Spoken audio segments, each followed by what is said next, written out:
भारत में कोरोना के खिलाफ मिला चौथा टीका। मॉडर्ना की वैक्सीन के इमरजेंसी इस्तेमाल को DCGI की मंजूरी मिल गई है। वहीं अब भारत आने का रास्ता भी जल्द ही साफ होगा।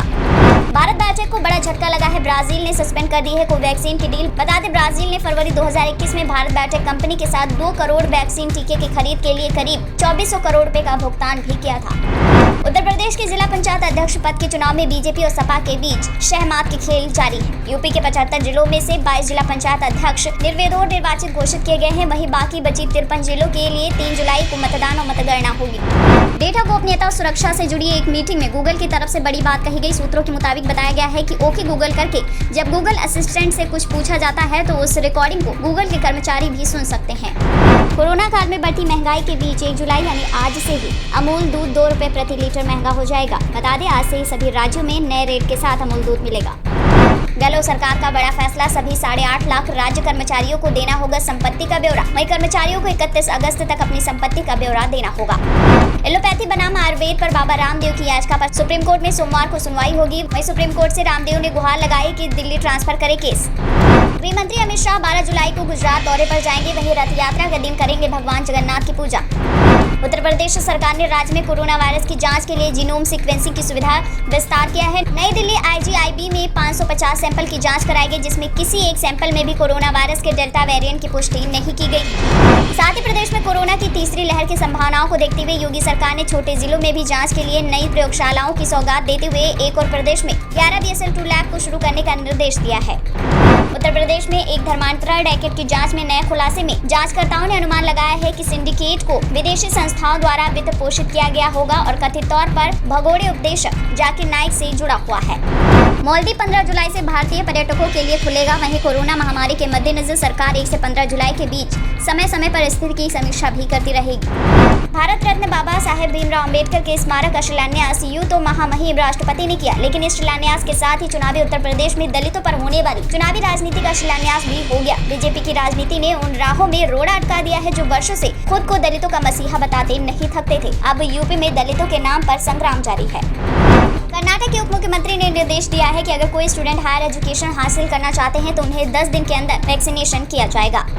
उत्तराखंड के मुख्यमंत्री तीरथ सिंह रावत को पार्टी आलाकमान की तरफ से दिल्ली आकर मुलाकात करने के निर्देश दिए गए थे। ऐसे में क्या वो मुख्यमंत्री बने रहेंगे या उनकी जगह किसी और CM की नियुक्ति होगी? कई बड़े सवालों के जवाब तीरथ सिंह के इस दिल्ली दौरे से मिल सकते हैं। केंद्र सरकार ने पेंशन से जुड़ा 50 साल का पुराना कानून बदल दिया है। अब पेंशनर की हत्या होने पर भी रोकी नहीं जाएगी पेंशन। दरअसल साल 1972 में आए कानून के बाद पेंशन भोगियों की हत्या के मामले बढ़ने लगे थे।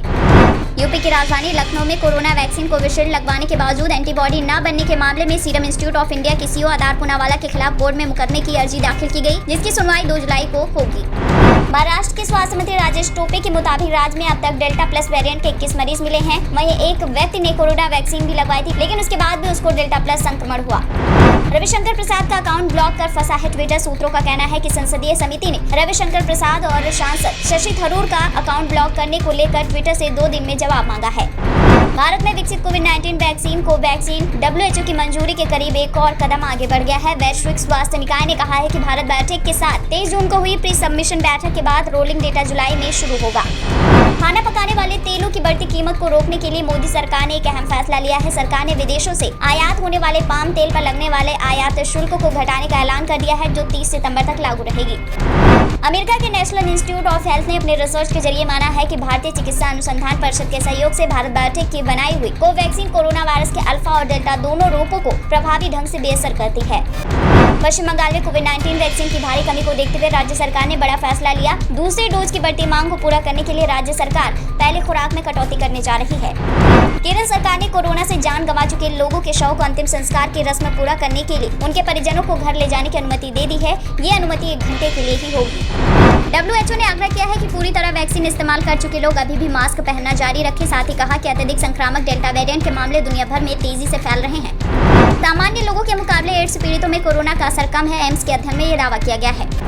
6 जुलाई को जम्मू कश्मीर की सभी राजनीतिक पार्टियों के साथ परिसीमन आयोग की बैठक होगी। सूत्रों के हवाले से खबर मिली है। उत्तराखंड में 1 जुलाई से स्कूल खोलने के आदेश है, तो सभी ऑनलाइन ही होंगी पढ़ाई।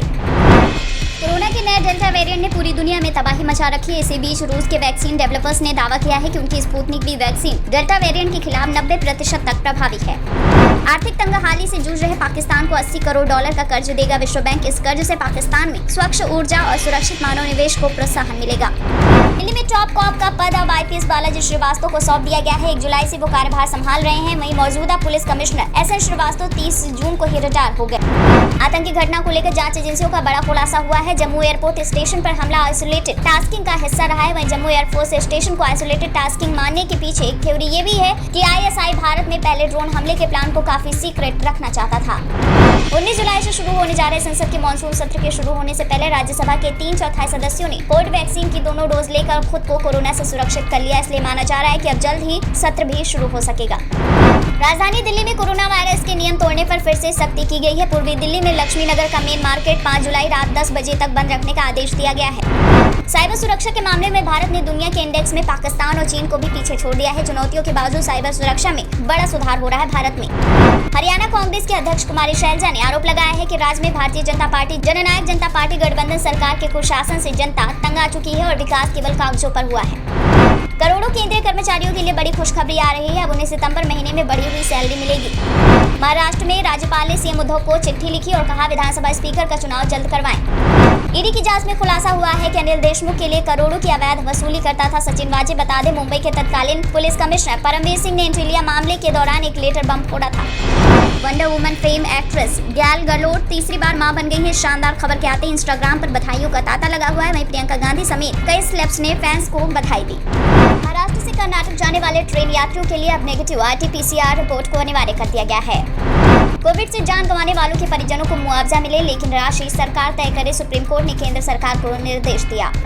देश में लगातार बढ़ती कोरोना वैक्सीन की मांग और वैक्सीनेशन अभियान में तेजी लाने के बीच केंद्र सरकार ने बड़ा फैसला लिया है। केंद्र ने निजी अस्पतालों की सीधे कंपनियों से वैक्सीन खरीदने पर रोक लगा दी है। केंद्र की तरफ से कहा गया है कि अब टीके की खरीद के लिए एक लिमिट तय की जाएगी। सरकार ने 1 जुलाई से नई व्यवस्था लागू की है। इसके लिए केंद्र सरकार की तरफ से नई SOP जारी की गई है। कोरोना वायरस के घटते मामलों के बीच दी जा रही ढील को लेकर गृह मंत्रालय ने राज्यों को अलर्ट जारी किया और संक्रमण दर बढ़ने पर कंटेनमेंट जोन बनाने की भी सलाह दी।